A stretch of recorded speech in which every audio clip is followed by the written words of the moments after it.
And joining us right now is the legendary William Sanderson. You know him, you love him from HBO series True Blood and Deadwood. But it seems to me like most people that when we posted the interview, most people still know you from the Newhart show. Well, I'm glad they remember anything. That was a fun job. It was nice to have a regular job that lasted that long. Well, you know, Larry became kind of legendary. Well, maybe in his own mind, but it still plays, oddly enough, in certain parts of the country. But that's due to Bob. Bob Newhart had a very loyal audience, and the two brothers I had, John Bolstead and Tony Pappenfuss, Daryl, and my other brother Daryl. Right. And you guys had a great time there. It looked like you were having fun even filming.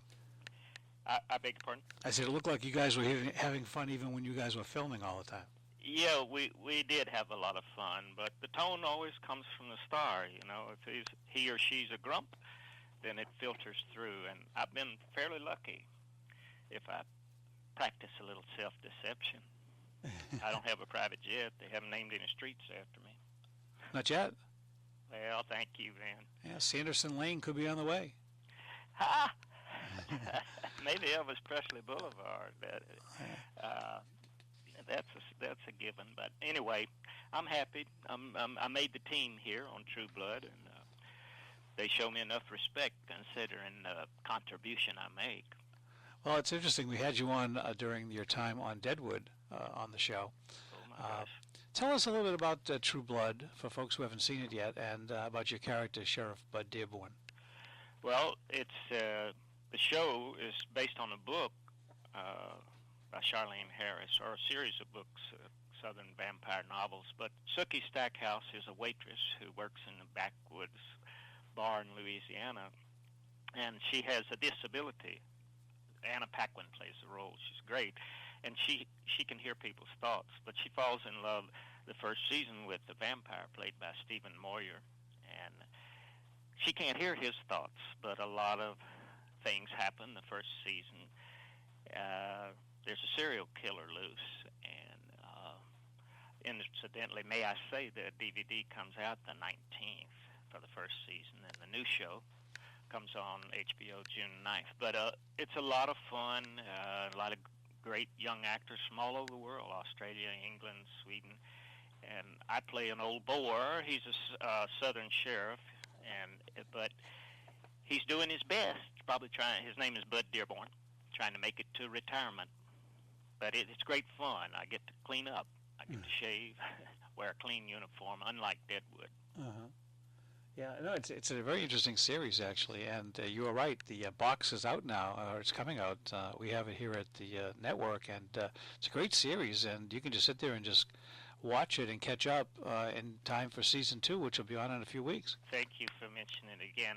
You have it there, so I can't lie about my contribution. Well, no, you're an integral part of the performance. Yeah, Paquin is a regular. I'm thrilled to death.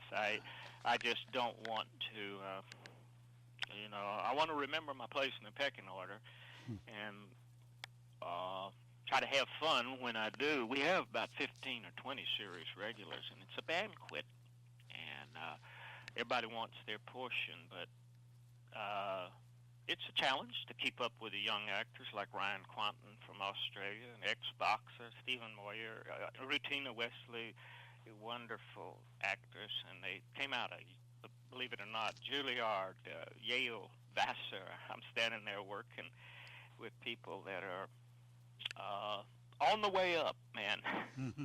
I may be moving laterally. Well, I don't know about that. Seem to be still moving in the right direction.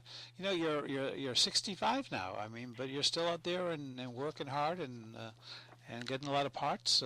How has life changed in terms of acting as you mature and get a little older? You know, I think it's almost as bad, afraid of it ending. But we have a home in Pennsylvania, and where my wife's family live, and that helps to go back there, and I become the pool boy. But the insecurity never goes away. Acting is, for me, a little bit of a drug, adrenaline. You know, I might have screwed up some of my personal life, and I never have any confidence about the work. But I'm happiest when I'm working. How is it? It's better in that we'll probably eat, you know. And but like the great actor Alec Guinness said, he had nightmares of inadequacy. But I thank you for asking. There's a economic Pearl Harbor, Warren Buffett said, and there's so many people out of work. I try not to forget racism, poverty, war, cancer. But I can take myself very seriously, and I'm long-winded. Well, you know, you've done a lot of interesting things in showbiz, and one of the earliest films that you did was when you played that brilliant toy maker in Ridley Scott's Blade Runner, which is still a classic all-time Well, it science is nice fiction. to be in a cult film, and it still comes up, the subject. And I was looking through HBO notes, what will I say, and it says this show is set slightly in the future, True Blood. So that futuristic film, I was very lucky on Blade Runner. I got to wear 2 hours of latex makeup. The character had premature aging, and Ridley Scott, the English director, is a visionary. To this day, I ask, why did he cast me? Because some of my buddies went up for the same film and will tell me that I got their part, you know. That it's stuck around and is taught in architectural classes. But that's due to the crew and cast and all the beautiful art direction and Ridley Scott. I'm always interested in people like Ridley Scott, who's a brilliant guy, and another brilliant guy is the guy behind True Blood, Alan Ball. Oh, my goodness. Thank you for mentioning that. Again, you know, I looked through the notes, and it says Emmy winning for 6 Feet Under, but they didn't put in there that he won an Academy Award and for American Beauty. But, you know, it all starts with the writing, and I'm sure you're a good writer. I can't do it, but I've had writers...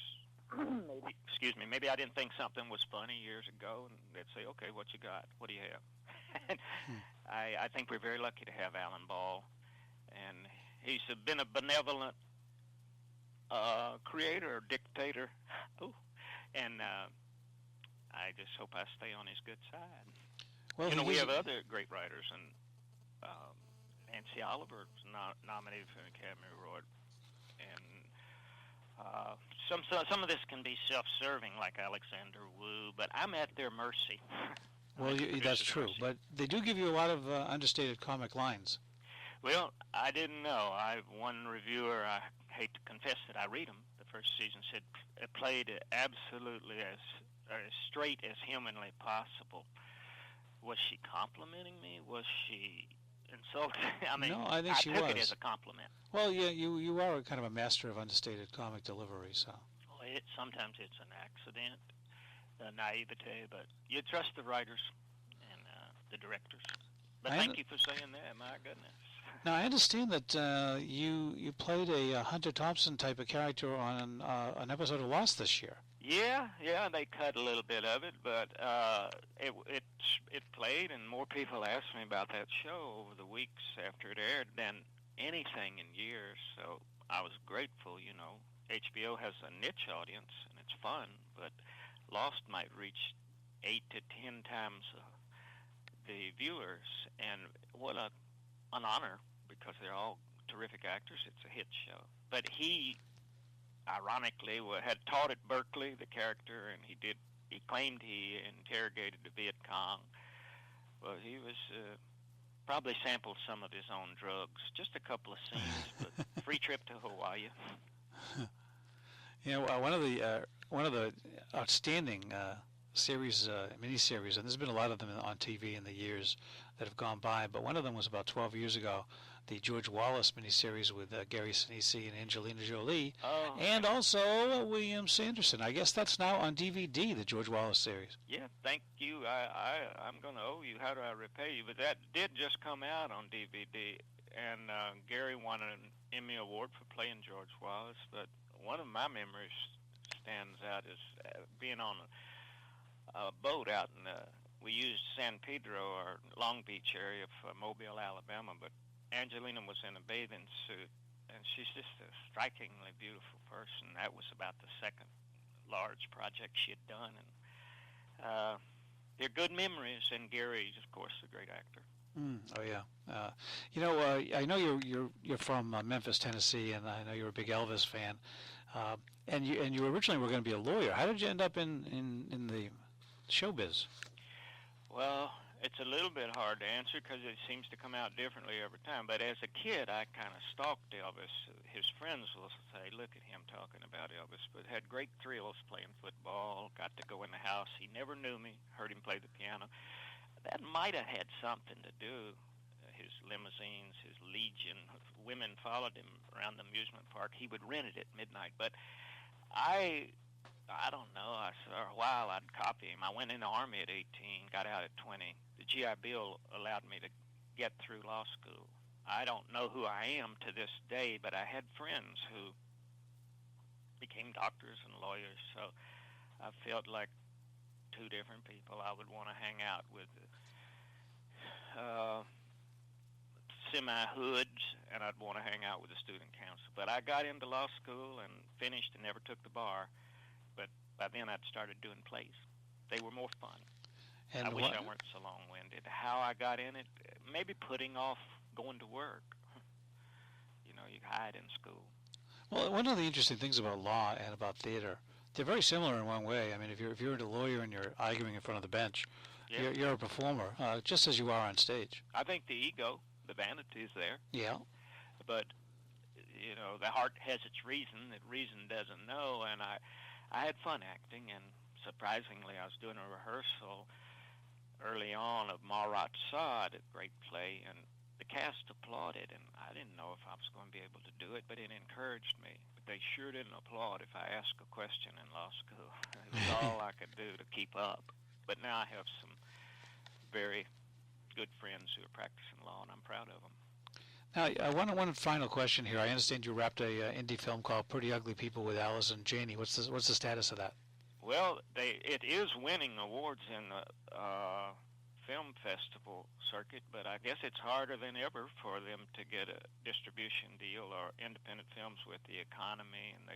But it has a wonderful young actress named Missy Pyle that I'm sure will be a star, and a lot of cast that are on TV series. But I really don't know. They told a representative of mine that they would have it in the theater soon, but I bet you've heard that a lot. For me, it was a free trip to East Glacier, Montana, and play a handyman, and they, when all the cast is half your age, they treat you like you have a disease, man. But they paid me, and I just hope. I wish I could lie and say it's going to be in at least 1,000 theaters next week, but the thrill was going there and working with the young people and trying to keep up. The title of the Taylor movie. was the director, and he's already got 2 more movies lined up. Now, the title of the movie is called Pretty Ugly People, which is a very intriguing title. Yeah, I didn't tell it very well. It's about a reunion in the college. Yeah, I think the college kids go back to Montana, and they take a trip up through the mountains, and a lot of chaos happens. But I wish I could tell it better. Pretty Ugly People is a good title. Yeah, it's going to get some attention. So if folks out there see Pretty Ugly People, they should go check it out. And also, of course, George Wallace, the DVD is out right now. Can I mention one thing?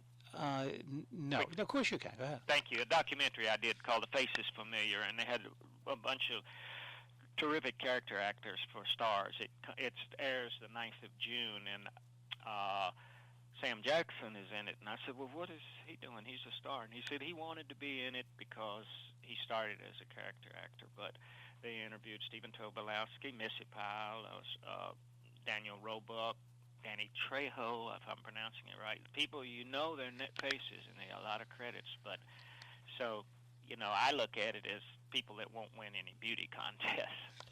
That, it was fun. Now, where is that going to be airing? Airs on Stars. Oh, on okay. court at the 9th of June. Okay. And I got to tell you that one of the people who responded to the posting that you're going to be on here has been on my Facebook site today.